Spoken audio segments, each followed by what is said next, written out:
Good morning. Good morning. Hey, welcome to the Heart of an Underdog show with Javi and Jessica, where we talk about adapting and overcoming your biggest health challenges so that you can beat the odds, turn your pain into purpose, and live in victory. Today on our show, we have Paul Forchione, who has an incredible story you don't want to miss. So stay tuned for that.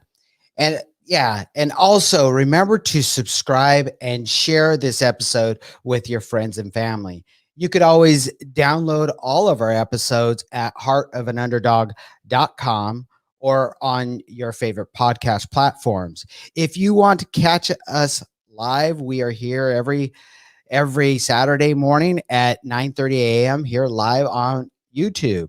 Also, we are on Facebook on the Facebook page for this show at facebook.com/Heart of an Underdog. You can catch us there. Hey, listen, we have amazing sponsors at Heart of an Underdog. Our platinum sponsor, we want to just have a shout out for him. He is an amazing human being. CL King is a professional speaker, host of the Impacting Life 24/7 podcast, creator of Get in Gear and Grind Mode leadership training programs, and a master life coach, making an impact on one life, one day at a time. You can connect with CL King by visiting his website at clkingspeaker.com.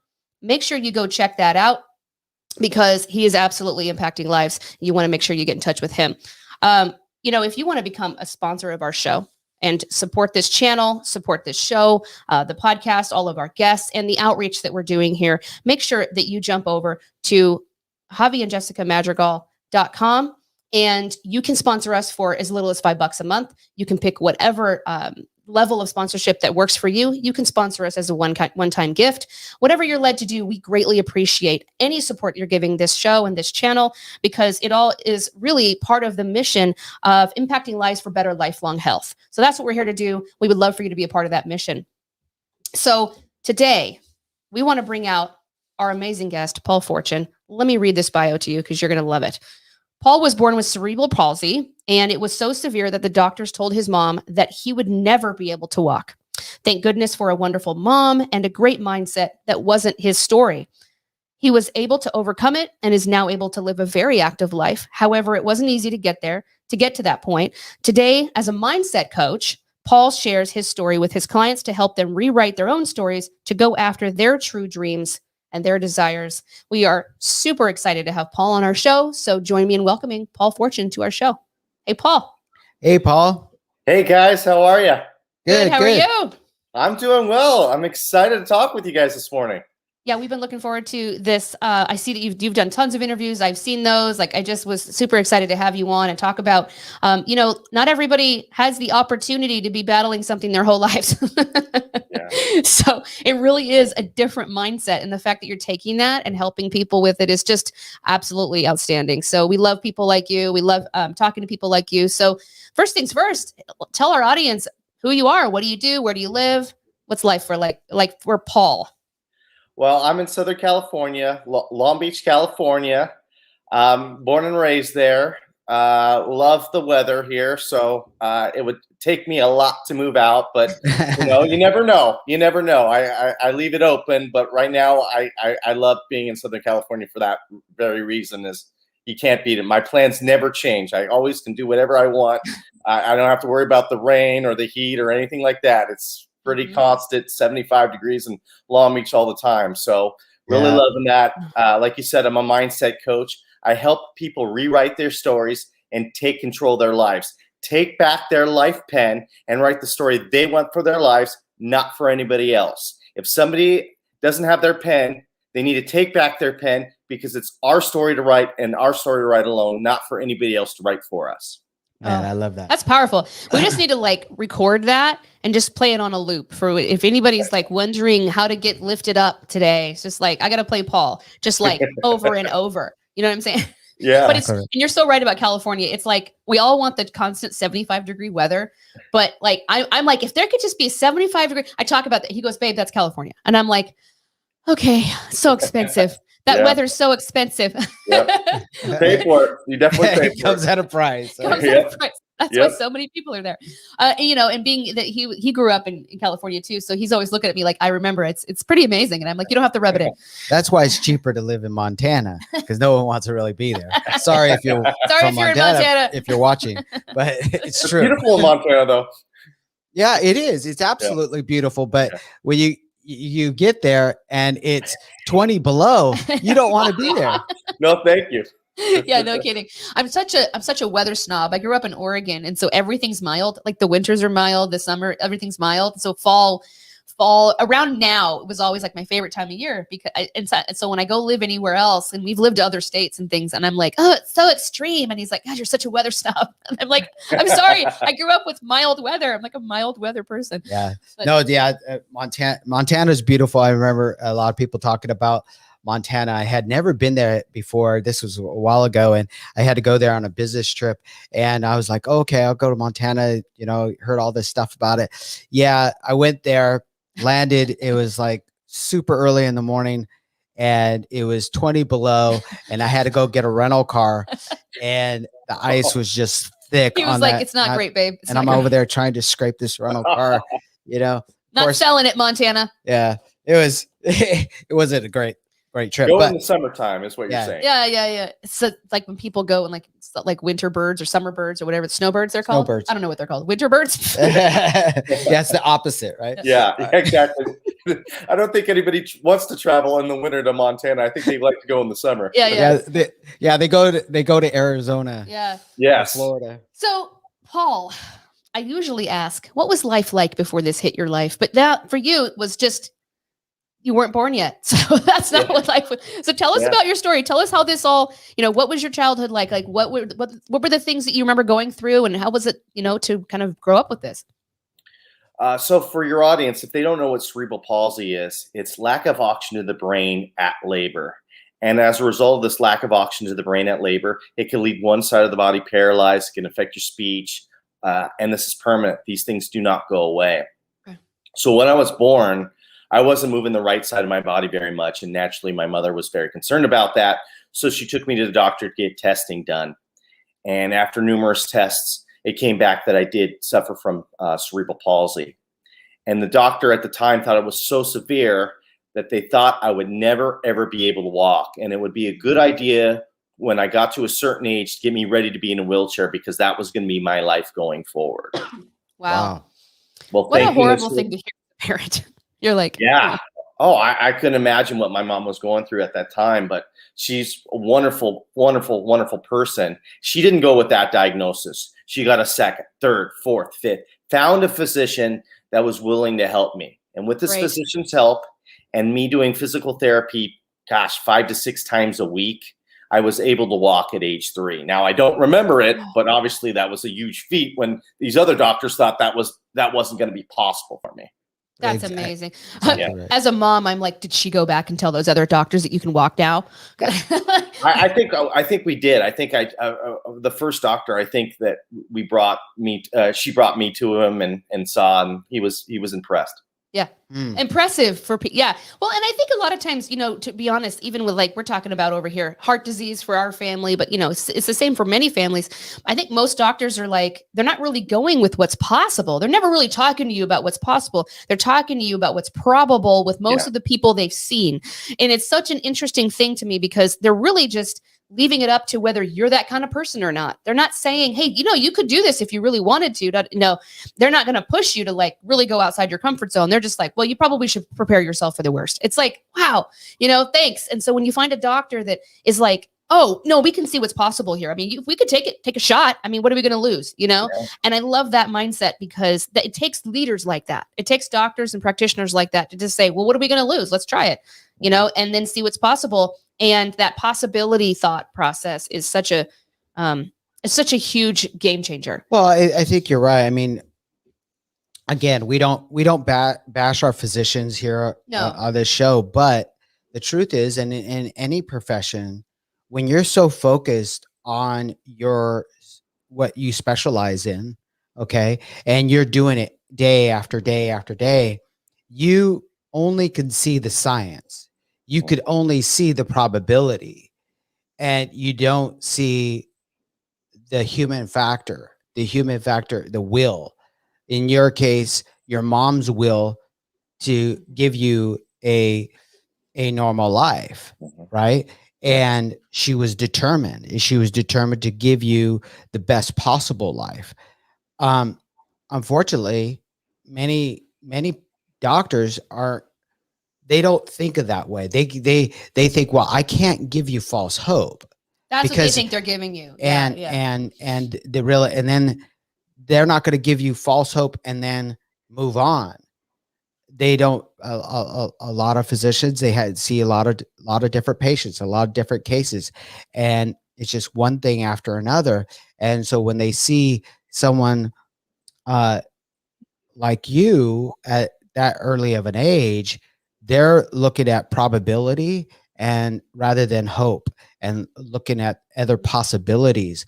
And but when you do find those doctors, I love that she went to 6 doctors. That's my favorite. As a mom and the person that would totally do that and has done that. But that's how you have to be. I appreciate it. Yeah. I really think that's how you have to be when you are facing a life-threatening disease or a life-changing event or life-changing disease.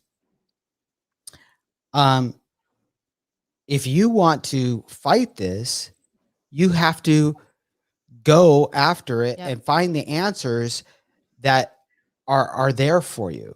Now, it may not be exactly perfect. It may be a long road. It may take some work, but it'll be well worth it, because there's so many people out there that take things at face value, and they fall into depression, and they fall into, well, this is how my life is. And I imagine you've seen that a lot with the people that you're helping. But what are some of the, I would like to know, what are some of the milestones that you've growing up with this? Because you said your mom was a wonderful mom, and because of her, you are able to get to where you are now. So what are some of the things growing up you remember her doing, or situations where you remember it was just sort of like a pivotal moment? I'll give you one, a big time pivotal moment for me that kind of set the course of my life.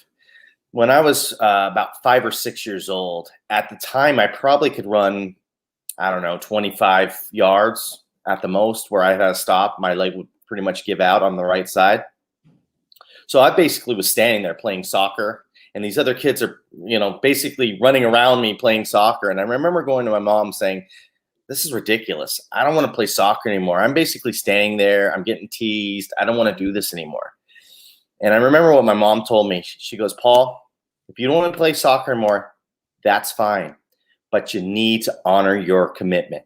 You need to finish out the soccer season. And if you don't want to play soccer after that, then you don't have to. And that's exactly what happened. I'm 41 now, and I haven't played soccer since. But the mantra of what she told me has stayed with me my whole life, is I need to honor my commitments. And after I honor my commitment, if I don't want to do it anymore, then I don't do it anymore. But if I promise somebody that I'm going to do it, I finish it out, and then I'll evaluate if I want to continue doing it or not. Oh, I absolutely love that. See, it sounds to me like she was full of a lot of what you are really imparting to people now. I mean, she was the catalyst for you becoming a mindset coach, which I think is a beautiful thing, because she never allowed me to have any excuses. Like when I would go to complain to her, she had empathy for me, obviously, because obviously it was tough for me growing up. But she never allowed that to be my crutch. She always pushed me. I played all kinds of sports, a lot of stuff I didn't even want to play, but she constantly was putting me out there. Find it. And I can't say enough good things about my mom, because, gosh, I wouldn't be walking right now if it wasn't for her. So absolutely. Well, and how many people can say that? It's just one of those things that, as moms, as parents, as dads, your story, we're all like, man, I want my kids to talk about me that way. I want it to be like, my parents were everything, which is not usually what you hear out of your kids. But I just love that, because that's what we all strive to be, So I love that that's your story. Was there ever any time where, what were the hardest parts where you really felt like, am I going to be able to really do the things I want to do? How much of that did you really go through, or was your mom just really able to help you stay positive all the time? No, I went through a rough go of things. But before the rough go of things, I got surgery on my right foot right around 7 years old. to tighten up the tendon, to give me a little bit more spring in my step. And I didn't know how much of a game changer it was going to be, but it was a huge, huge game changer for me because I switched schools around this time. And I remember my first day of physical education, PE. I remember doing our stretches and the teacher saying, okay, guys, run a lap. And I'm thinking to myself, here we go again. I'm going to run 25 to 50 yards. I'm going to have to stop. These kids are going to start seeing that and they're going to start teasing me. But because of the surgery was different, I was able to go past that point where I normally have to stop. And I remember saying to myself, come on, Paul, you got this, bud. Keep going, keep going, keep going. And I finished the lap with the other kids. On the outside, I kept it cool, but on the inside, I was like, yes, yes, yes. Yeah. First time in my life where I just fit in. And things got easier because of the surgery, but they weren't easy. I switched schools again, and I guess would be middle school, junior high, 12 or 13 years old. And as you know, because you guys have kids, that's a tough age. They're going through hormonal changes. They're becoming teenagers. And these kids have already been going to school with each other for years and years. They already have their cliques. So just being a new kid alone going into a school at that age is going to be tough. Yeah. But I'm a kid where I hold my right arm differently and I walk with a limp. So I was bullied and teased quite a bit at this school. And on top of this, I was raised Catholic and my mom wanted me to go to a Catholic high school. And so I had to take an assessment test to see where they were going to put me academically. Well, I must have bombed the test because when I met with the principal and my mom, the principal told us that they were going to put me at the lowest level possible. And she doesn't expect much from me. I don't seem like I'm going to be college material. So now I'm thinking I'm stupid and I'm going back to school, being bullied and teased. I'm crying myself to sleep. Why do I have to be different? Why can't I just fit in with the other kids? It was a really, really rough time in my life. Wow. Yeah. And I imagine, it's funny you said because you have kids, except the fact that we were all 12 and 13 once, and it was the worst thing ever. Yeah. Like middle school is like hell. It's really like the thing you go through to like transition. It's like hazing or something that naturally built into like life, because it is really, puberty is like the worst. And when you put a bunch of people that are in puberty together, it could be it's like an ugly basket of like hazing. But add in cerebral palsy or any other challenges that you have, and it's like a beacon. They're like, oh, you it's like I'm just looking for something to make fun of. Exactly. Deflecting, right? Because they don't want to be made fun of, so it's easier just to make fun of somebody else that are that quote unquote weaker, so they don't get noticed. Right. Yeah. That's so true. That's so true. Yeah. I could imagine that being really, really tough for you. And like what you were saying, when you heard the principal tell you, oh my gosh, we're going to put you even lower. I could imagine, how you felt. And from what you described, how your mom was, I could imagine she wasn't going to allow you to accept that for your life. Yeah, I mean, she had a private conversation with the principal after the talk with me, and never disclosed what was said with the principal and herself. So I don't know what happened, but I'm sure she had her own opinions on what was told to me. That's awesome. Yeah, that's funny. I could just see, like, have you ever watched that show, The Goldbergs? Yeah, oh yeah, I love that stuff. Oh, it's one of our favorite shows. And I always think, whenever I think of these things that I would do as a mom, I'm always channeling Beverly Goldberg. He'll call me that. He's like, you're Beverly Goldberging right now. And it's like, I imagine your mom was just like, oh no, this is what's happening. So I love that. Okay. So you've gone this, like, when did you start to decide that mindset coaching was something? I mean, I imagine this wasn't in high school. Way later. Yeah. Way later. So tell us a little bit, fill us in with the gap between, you grew up and then you're dealing with this. Was there like hurdles that you went over in adulthood that you just like, what was was there a transformation or a transition you went through, or did you just eventually decide, you know what, I got to use this stuff? And so what was like these other pivotal moments as you grew up, as you got older into adulthood, that kind of led into what you're doing to help people? Yeah, absolutely. So midway through 8th grade, I was tired of being angry and sad all the time, because those were my go-to emotions. But I knew deep down those were not my emotions that I wanted to show the world. I knew I wasn't angry and sad person, but because of the environment I was in, those were the emotions that were showing up most of the time. And I didn't want that to happen anymore. So I thought to myself, what could I do to distract me from this negative noise? So I thought to myself, what if I set a goal for myself and I just focused in on the goal and kind of ignored that type of noise? At the time, we talked about this earlier, I love baseball. So I set a goal for myself to make my varsity baseball team. So I enrolled in fall ball, winter ball, spring ball. And if I wasn't doing that, I was throwing a tennis ball against the wall. And I was doing this constantly. And the great thing about this goal, and I know this now, I did not know this at the time when I was going through this, I was sending out a different energy towards these kids. I started to have more confidence in myself. I had my shoulders back, my head up. And as a result of this new energy that I was putting out to these kids, they started sending a different energy back towards me. In other words, instead of bullying and teasing me, they started rooting for me. So my middle school career was much different than my high school career, all because of this energy shift, all because of how I was carrying myself.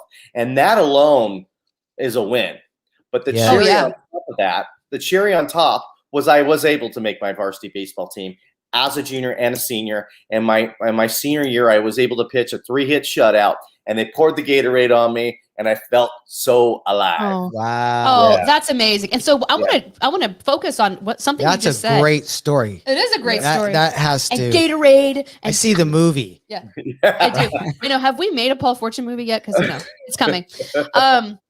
Something you just said, though, really stuck out to me. You said, I changed the way I was thinking, and all of a sudden they were rooting for me. And who do people root for? They root for the underdog. The underdog, which is, of course, what we talk about here, the heart of an underdog. That's what you had. The heart of an underdog is somebody who decides that they're not going to live that way. They're not going to think that way. They're going to make the difference mentally on the inside with their perspective and what their confidence and their energy that they're putting out. And they're just going to go for it. They're going to do everything they can. They're not going to take this for an answer. They're not going to take it lying down. I'm going to overcome this no matter what it takes. And other people, when they see that fight, it doesn't matter what you're dealing with. They're there for it.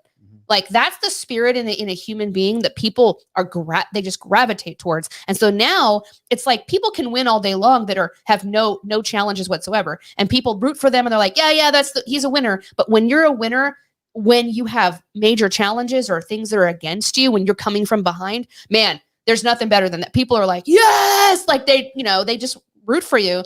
Every movie you've ever seen about an underdog is the same way, but you had to shift in order to become that. So an underdog isn't just somebody, my point isn't just somebody who is coming from behind, who just has challenges. An underdog is somebody who has challenges and isn't going to take that lying down. Right. One of the things I wanted to point out, we here on this show, why are we doing this show? Our mission is to help those of you that, yes, you cheer for the underdog, but whatever life circumstances that you are facing, you don't know how to unlock that underdog within you, because I believe there is an underdog in everybody, because at some point in your life, you're going to need to let that underdog be unleashed, but you don't know how. You don't know how to tap into it. And I think what Paul just said here is one of the key components of doing that. He turned off the noise. He turned off the negativity. He turned down all those things of what people were saying to him and the things then he was saying to himself. Then had the goal and then just focused on that goal. It sounds like, Paul, you lived and breathed baseball. And you did that day and night. You did that in all seasons. And so you were laser focused until you reached the goal that you wanted to achieve. Right. Correct. And you said, and I have a question with this too. I just wanted to chime in. You said, I just decided. I think people just don't realize they have control over their decisions sometimes. They think that their environment is so strong that has taken away their control to decide anything. And that is simply a lie. It's just not true. You are in control of whatever, within you. Like you're in control of your thoughts, your emotions, the way you want to live and think. That's all under your control. It's not easy, but it's under your control. You're not out of control if you don't want to be. So you just made a decision. I don't want to live like this. I don't want to think like this. I don't want to talk like this. I don't want to feel like this. So I'm just not. And here's what I'm going to do. And so you find a way to do it. So can you talk a little bit more about, how somebody could do that? If obviously that was a huge takeaway in your life. That was a huge learning point. So how could we, impart that to our audience? Could you touch on that a little bit on how they could do that where they're stuck and they're like, I don't want to live like this? Yeah. Before you set any type of goal, Javi kind of said it already, but before you set any type of goal whatsoever, you got to feel good about yourself. You got to change the way you're thinking about yourself first and foremost before you try anything else. So an exercise that I have my clients do, and I do in the morning each day as well, is when I wake up, before I start my morning routine, whatever that is for the day, I take a few minutes of my day to think about what's going right in my life right now. It could be my career, it could be my family, it could be my friends, it could be the trip I'm taking, whatever it is. I focus in on that. And if I'm having a crummy day, it could be I'm alive and I'm able to make some great decisions the next day. And the reason for this is because our minds will seek out positive things. If you're focusing on positive things, your mind seeks it out. Like you could get something on your phone that says free coffee. The day keeps building and building and building, because you can go the opposite way, right? You could be driving to work and you could get a flat tire and you could say to yourself, yes, this would happen to me. I would get a flat tire before I go to work. Things like this always happen to me. And I'd say to that individual, yeah, bad things happen to you because you're looking for them. You're seeking out all the bad things. Mm-hmm. How many times do you buy a car and all of a sudden you're driving that car down the road and you see that car all over the place? It's the same thing with your mindset. You seek what you're thinking about. So once you start to have that mindset, that positive growth mindset, now you can go after whatever that goal is because you have a little bit more confidence in yourself. Because when you set goals for yourself, everybody should set goals for themselves, and they should be lofty goals. They shouldn't just be, little stuff. Oh, I completed it. Some stuff, it's okay to fail. It's okay to give it a go. And if it doesn't work out, just brush yourself off. I think so many people are so afraid to fail. They just want to stay in their little bubble because they don't want to fail. And I say fail, because you'll learn from your failures. You talk about any successful person in the world, you name them, what sets them apart to anybody else is they're not afraid to fail. Yeah. They fail their way to the top. And that is the key ingredient. You got to be able to set goals and be okay with failure, because I think a lot of people think failure is you fail and then you're in this room and then you're in the stadium and people are pointing at you, laughing at you. That does not happen. A lot of times it's just like, okay, well, where do I go from here? How can I pivot? Where can I go? This didn't work.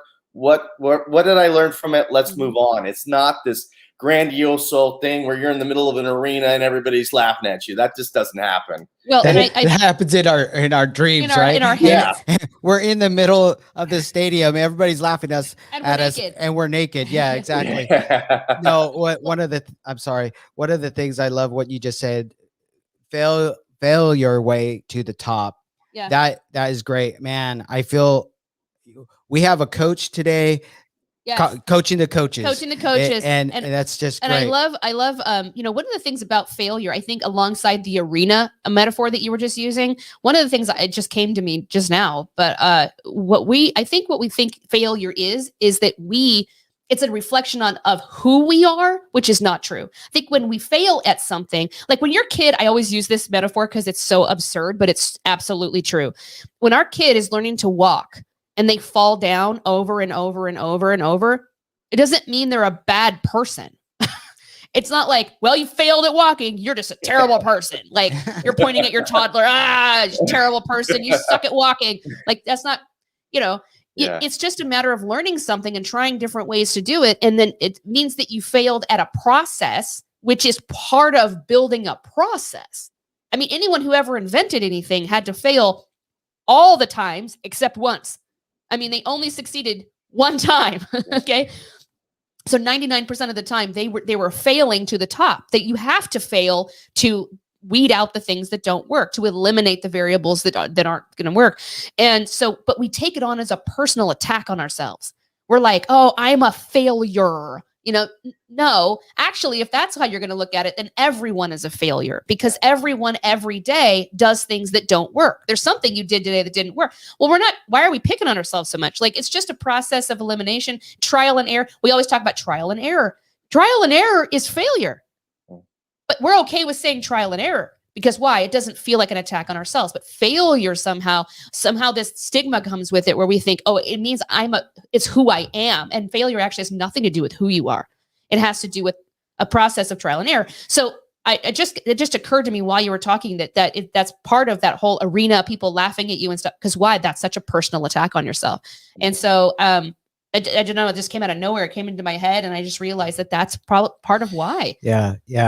I love what you're talking about, by the way. I think that when you were talking about the seeing the car, that's we've talked about this before. That's the reticular activating system. So that's actually, for those of you watching, you may or may not have heard us talk about this before. Paul's 100% right. It is not something that's just kind of a theory. This is scientifically proven. This is part of the way your brain works. You can hack. This is like a life hack. You can hack your brain and go, my brain works for me, because it is. But if you don't know that, and you try and you use this for, negative things, then you will only seek negative things without knowing it. You can do this positively. You can say, in the morning, Paul's waking up saying, this is what I want for my day. This is what's working. These are good things. Your brain says, oh, Paul, what's important to you are good things. This thing and this thing and this thing that you mentioned. And so your brain works for you and says, I'm going to look for more of that.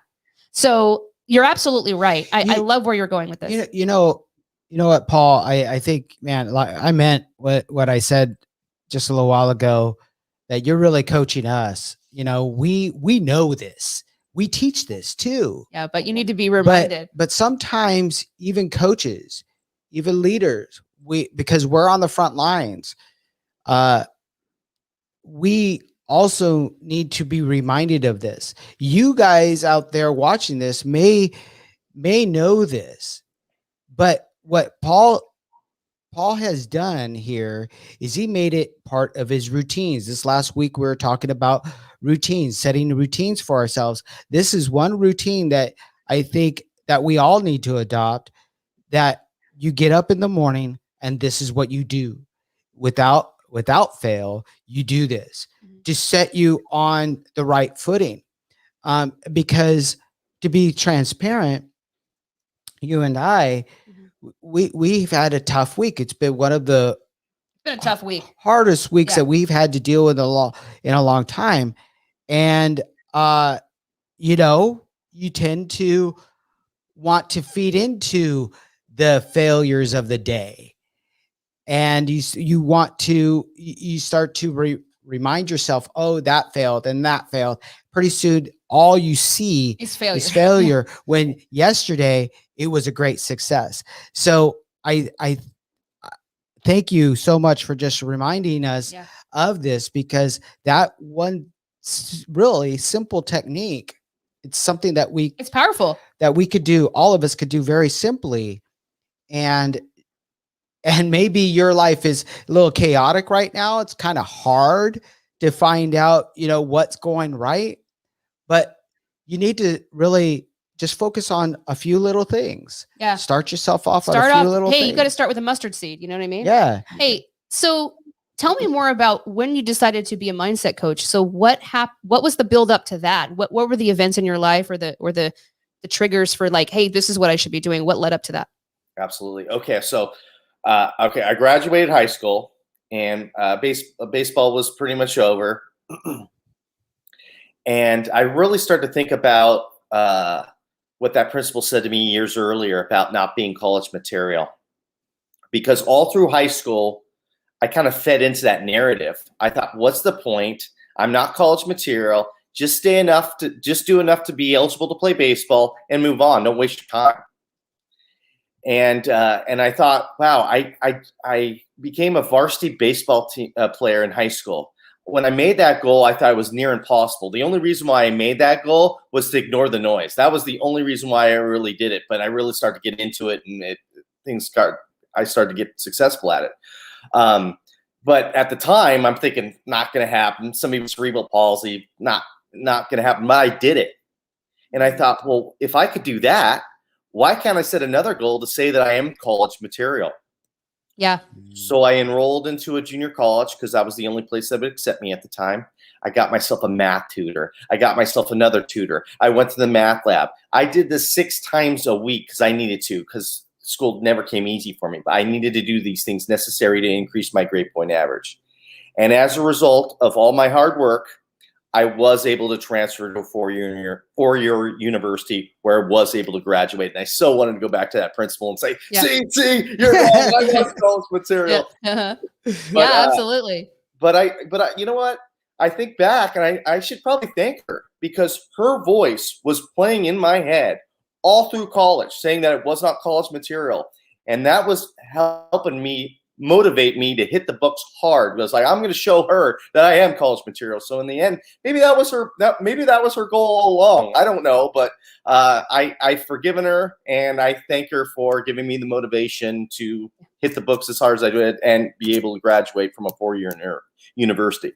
So now I have no life experience whatsoever. I'm 22, 23 years old.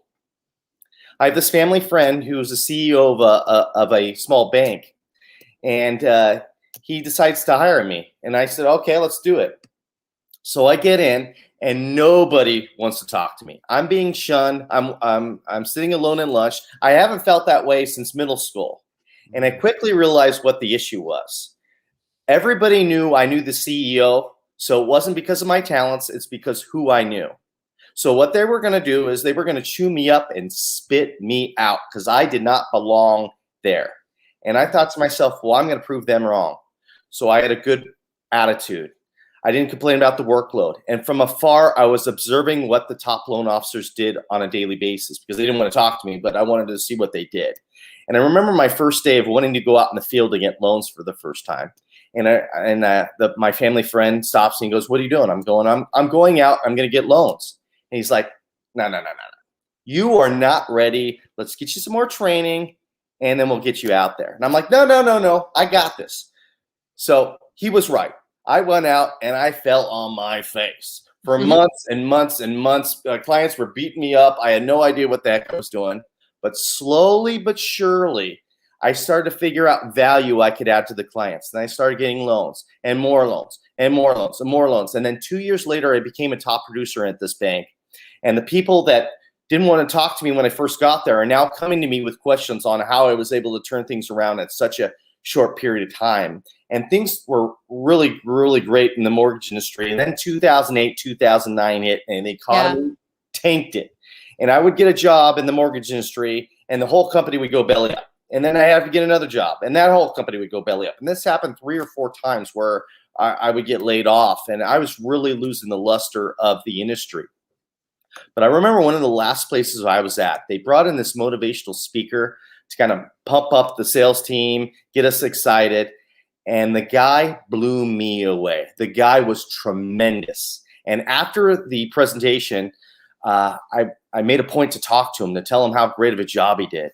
And he was gracious. He allowed me to pick his brain. And he told me he started as a life coach. And I'm like, life coach? What in the heck is that? And he explained that to me, and I'm like, you know what? Maybe that's what I want to do. So I started to get my coaching certificate, and I was doing that, wanted to get it on the side, and was still doing the mortgage stuff. And I was starting to tell people that's what I wanted to do. I wanted to be a coach. And they're just humoring me. Okay, life coach, whatever, bud. Just go out and get loans, bud, whatever. And then things start to get serious. I started to get my website and get everything going. And the legal department at the company I was working at got wind of what I was doing. I explained what I was doing. And they're like, this could be a conflict of interest. We'll get back to you. I'm thinking, that does not sound good. And they came back to me with this 5-page report on what I could and couldn't say. And if I followed that to the T, there was no way I was going to make any traction in the coaching world. So I made a decision. Wow. I was going to take a year to pay down my debts and do whatever thing necessary to make this work. So I did all that, and then I quit. And people were like, what in the heck are you doing? You're a loan officer. You just made President's Club. You're quitting? You're this is a pie in the sky. Life coach, this is nonsense. I'm like, no, I'm going to give it a go. And they're like, well, you're going to be back. And for a while, I thought they were going to be right because I was not making any traction in the coaching world whatsoever. That was really, really tough. Yeah. And then I don't know what came over me, but I really thought to myself, how do I expect people to be vulnerable with me if I'm not vulnerable with them? See, the story I told you about having cerebral palsy, I don't want to tell anybody that story. I wanted to bury that story because all through growing up, all I wanted to do was fit in. So if somebody saw me limping, I'd make up some silly excuse. It was a baseball injury, whatever. I didn't want to go there. And if I did, I was in tears. But I thought there's no way I'm going to make any traction in this coaching world if I don't own my own story. Yep. So I made myself vulnerable and I started talking about my story. And it was tough at first, really, really, really hard for me to do. But then it got easier and easier and easier. And I remember my first client coming to me and goes, Paul, I don't have cerebral palsy, but I have X, Y, and Z. And I really think you can help me. I'd love to hire you. And then we just started building from there. And now I'm on a mission to get people to take back their pen and write the story they want for their lives, not for anybody else, but for themselves. So Gosh, that's dang, how Paul. that's where we're at. You could motivate a dead person. I mean, like bring them back to life from the great beyond. No, I absolutely love what you're saying. You're 100% correct. The whole reason that you can help people is because of your story. That is the most powerful thing you can tell, because people are done trusting and seeking help from people with credentials. They're over it. They don't care anymore about what your name has behind it. They don't care what the book says that you read. They don't care that you've taken 4 or 5 years or 10 years of college or any of that crap. They don't care about that. Well, there are a lot of professionals out there that are really, really good at what they do. People, they're more interested in results. They're more interested that you got results, that you've gotten other people results, and that's what they want. They're like, can you do it? Have you done it? Great, let's do it. Like that's the authority, and then authenticity is the new authority. Yeah. Authenticity is what people crave. Yeah. I mean, we are like dying for it. And so the fact that that was the aha moment that you had is absolutely pivotal. I mean, that's the thing that really, and you sounds like it, that's the thing that changed everything. But that's why I love your story. You know, one of the things that you say is taking back your pen to write your own story. And I think a lot of us don't realize what that looks like when we don't realize that we've given over our pen and why we aren't in charge of our story, because life has has just maybe beaten us down, or we've gotten so caught up in life we don't realize that. But what have you found in coaching people through this process and taking it back? What have you found that how people give that pin up? How would they know that? I feel it's not embracing their own vulnerability. I think once you embrace your vulnerability and tell people your weaknesses, then people can't use it against you anymore because you've already put it out in the world. And once you do that, once you embrace that vulnerability, then you can take back that pen, because you're not going to be hurt anymore. You already put it out in the universe. You already put out your story. Now it's time you go, you know what? I've been hurting. And I know I've been hurting. It's aware of the hurt. Now I don't want to hurt anymore. Now it's time for me to take back that pen and write the story I want, because I'm sick of other people writing the story for me, because I'm living in this comfort zone of not wanting to try anything out and not wanting to stand up for myself and not being vulnerable with my own story. And now it's time for me to own my story. And once you own your story, then you can take back that pen and start writing that portion of your life that you want. Yeah. Yes. Yeah, I love that. Because we have to take responsibility. What we own, we have to take that. People could say what they want about us. They could do things to us, but there are certain things, more than likely, we do more damage to ourselves than other people. Other people. Oh man. And it's just simply because we are avoiding that painful truth. Mhm. We're actually causing more problems. Yeah. We're causing ourselves to be in that, what you just said, that comfort zone, that familiar zone. Well, I've been this way my whole life, and people people say this, people say that, and they're right, because this is how my life is, rather than looking at the possibility of the story you really do want to write, and taking responsibility for the things that you are saying for yourself, the limiting thoughts. If you are constantly telling yourself that you can't do this, you can't have this, you can't live this way, yeah, you may want it, but it's not for you. Then you're right. Because you are really manifesting that your own destiny in a negative way. But if you want to turn that around, you have to take responsibility and own it. Yeah. I mean, look, I think one of the things that we forget or don't even realize, I think what I'm hearing you say, and this is what you're helping people realize, is that their story, we think we're equipped. We think we're equipped for the things, our passion and purpose in life, through learning things and credentialing and getting, educated and listening to gurus or coaches or whatever. And that's all good stuff. But the thing that equips us the most for the purpose that we have on our life is our story. And you are absolutely right. Our story is happening for us at any given time. It's happening for us. That is the most powerful thing we have to share, because truth and experiences and real results of getting through something and overcoming it is what people are desperately looking for. I need to know how to overcome my battle, and I need to be inspired by something that's true and that's raw and real. And that human, raw and real connection, people are desperately crawling through a desert for it.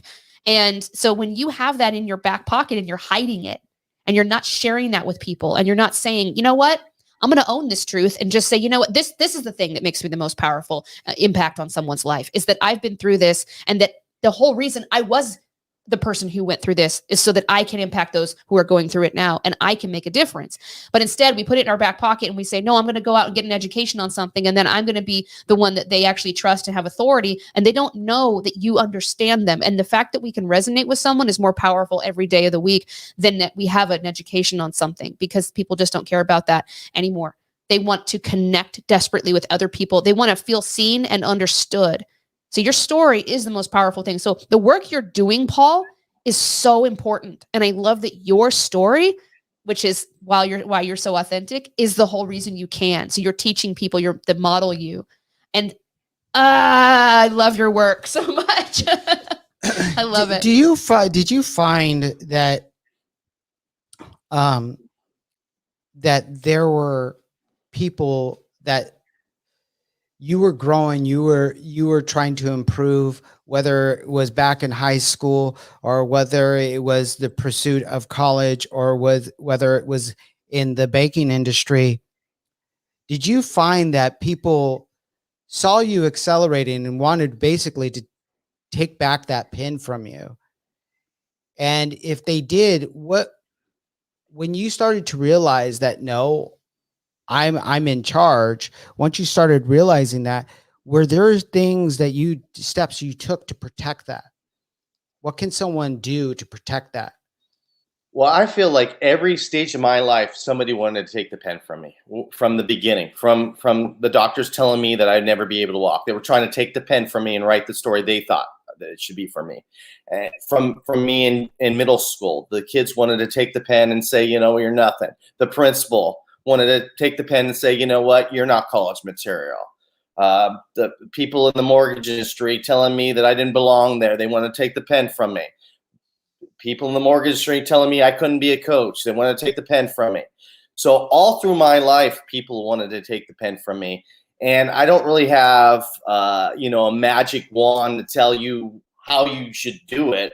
But the only thing I can tell you is, if you have belief in yourself, if you believe, you can achieve. And that's the bottom line. So the reason why I was able to do all that stuff is because I had belief in myself. And that's where it starts. Before you start any goal, you got to have foundation. You got to have confidence in yourself. And I'm not saying being false about it. I mean, I have bad days all the time.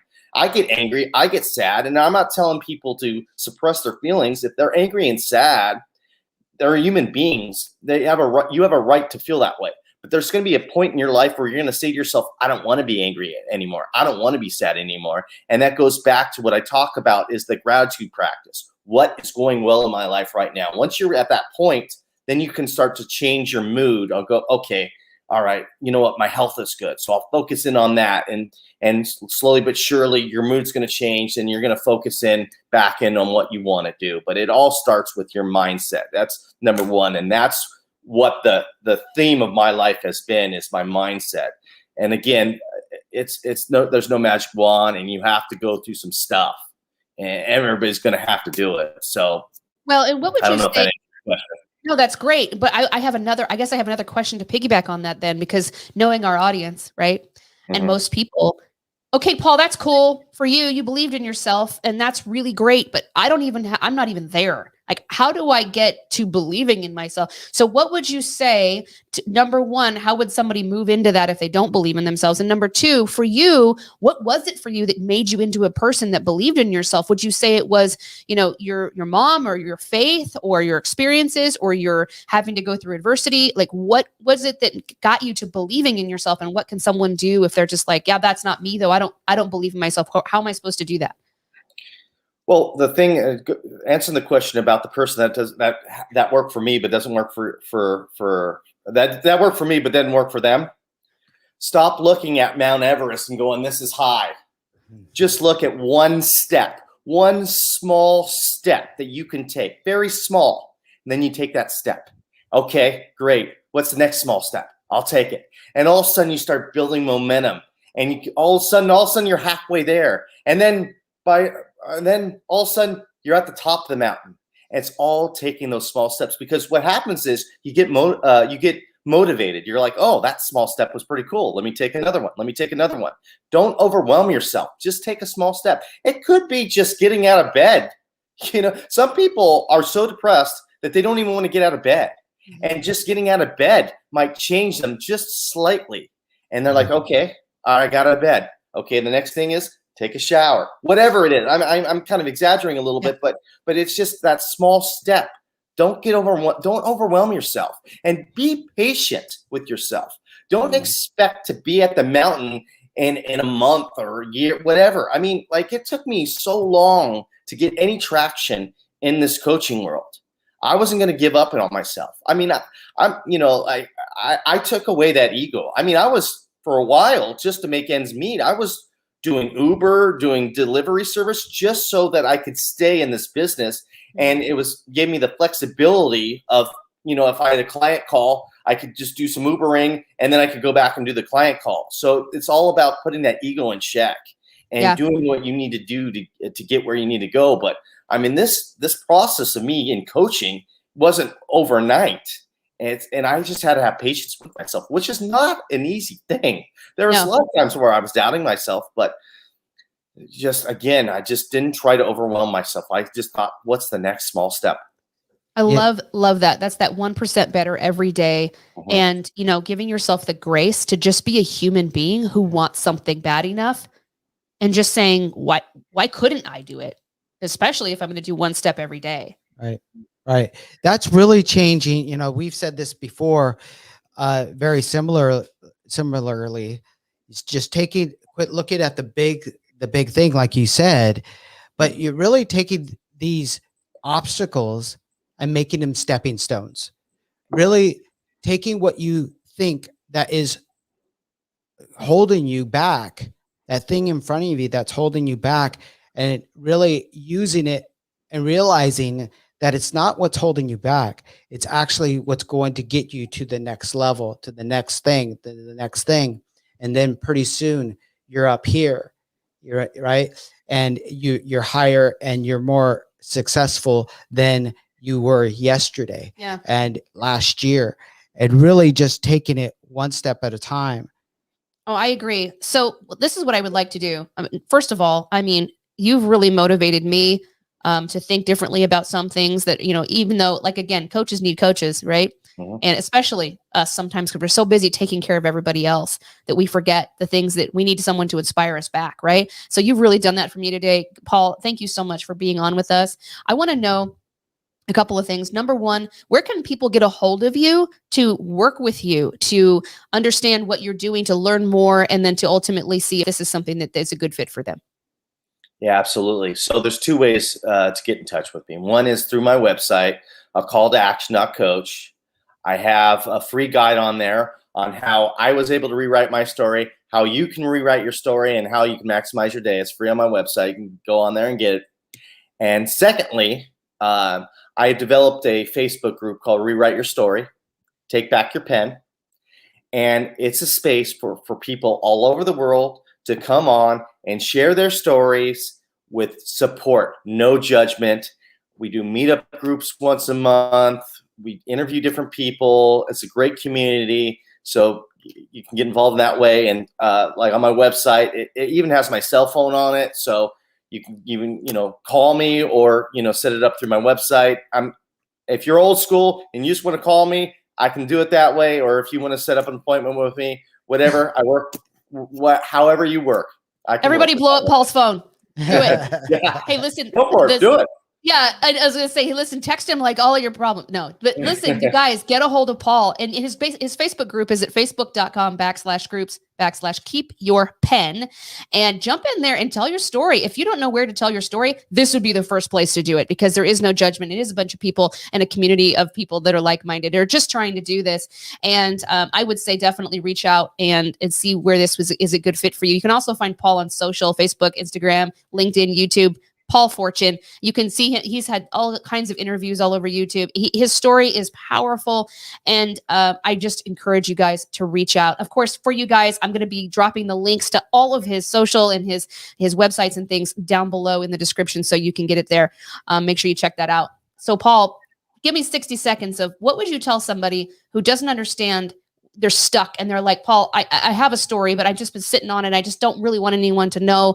And I don't even know if that's something that's even going to help with what I'm doing, or if it's even going to help me move forward. I'm just so confused, but I feel pulled to do something with it. Where do I even begin? Well, I might need more than 60 seconds, but I'll say this. Okay, 120 seconds. I'll say this. Everybody has a unique talent. Every single person on this earth has a unique talent. It's up to us to find out what it is.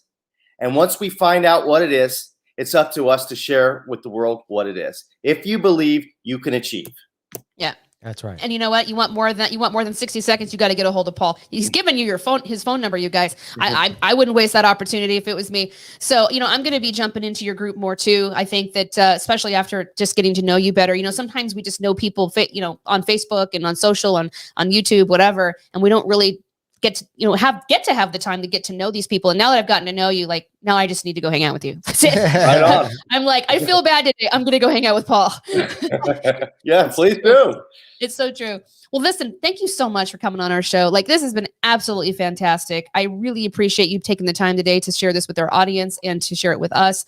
And I just wish you all the best in your endeavors. And I cannot wait to just follow everything that you're doing. So what an amazing story you are, and that you have, and that you're giving, that you're doing, the impact that you're making. It's just awesome. Yeah, absolutely. Paul, thank you so much for coming on our show. We really appreciate it. Thanks, guys. Your energy is great. I had a great conversation. Love it. All right. Love this. All right, man. You have a great day, and we will talk to you later. Bye. All right. So, yeah, I wasn't joking. I'm jumping into that group. I'm going to be doing some stuff that I have stories that I've never even shared. I mean, it's not that I'm holding on to them. It's that our story together is something that we share most, but I have personal stories just from like abuse and trauma and childhood and I don't know, whatever. Like, there's stories that I think people could really benefit from that I have no idea where to share that. I don't know. Like, it would just convolute all the things that you and I are doing. So like, where would I do that to share? Maybe that's something that I start discovering that I really need to ask God about. Like, what do I do with this? And I think Paul's definitely the kind of person that if you're sitting on something and you're like, well, I do have experiences. I do have things I was allowed to go through that shaped me as a person. And I have had to overcome that and grow out of it, like grow from it. How could I help someone in that situation? And I don't know where to start. And so that writing your story, it continues, you guys, that keeping your pen. When he says keep your pen, that means hang on to it, because your story is always being written, whether it's getting through that trauma or that medical challenge or whatever, or it's impacting lives moving forward and where you're going with your passion and purpose. Yeah. So, man, we learned so much today. I mean, we learned a lot ourselves, and there are a lot of things that we already knew, but we had to be reminded and really given a whole different perspective on really how we needed to see this. Because look, life hits us at 1,000,000 miles per hour. And sometimes you have weeks and days that just hit you hard. Yep. And you need people like Paul to just remind you of taking responsibility, of taking that pen back every day and writing your story. Man, I hope you guys got some value out of today. If you did, please hit like and share this episode. Please share this episode with your friends and family. Absolutely. It will. I already have people I'm sharing this with. I already know people in particular that I just want to send this to, because it is so powerful. This is definitely something that you need to watch and you need to go over and over, because there were some huge gems today in this interview. So thank you so much again to Paul and for coming on. And I just wanted to say one more thing. If you guys want to go deeper with us, if you want to connect with us about, adapting and overcoming things for your health, your mental health, your spiritual health, your physical health, your wellness, make sure you jump into our free Facebook group as well. That is facebook.com/groups/adapt and overcome your health. These are resources for you guys to be able to jump in and have the security and the privacy of being able to be, like he said, no judgment. You can just dig into your story. You can dig into, your issues that you're facing and ask questions without being, judged and without looking stupid. Like you think, oh, I'm going to look stupid. No. And being vulnerable. Vulnerability is the number one thing we should be trying to focus on, because that's where the help comes. That's where the growth comes. That's where the truth comes. So make sure that you're diving into these communities so that you're not alone, because you aren't alone, and you can make that decision. So thank you so much for joining us today. We absolutely appreciate all your support and just your sponsorship and those things that you're doing to help support this show and support us having guests on like Paul. So, all right, guys, have a great weekend, and we will see you next week. Bye-bye.